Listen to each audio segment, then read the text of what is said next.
are there any other signs that people should be looking out for when their body is talking to them, telling them that what they're eating is not correct?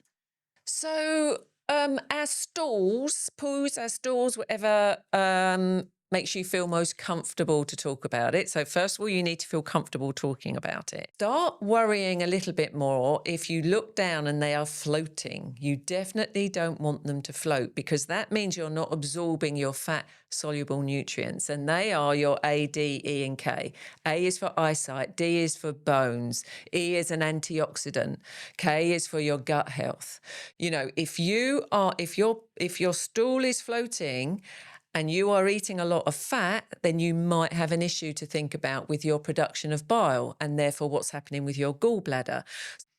The other thing to think about is if you are constipated, if you aren't going every day, then you are building up the toxins in your body.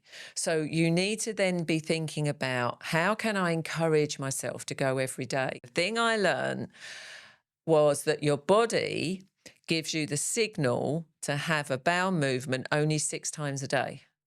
And if you miss your moment, then you won't then be able to go until that next signal comes. And it comes mainly first thing in the morning or after breakfast or after lunch or after dinner. But it depends on the amount of food you've had. If you haven't eaten very much food, if you are someone who's trying to diet and you aren't eating enough nutrients, you won't get that trigger.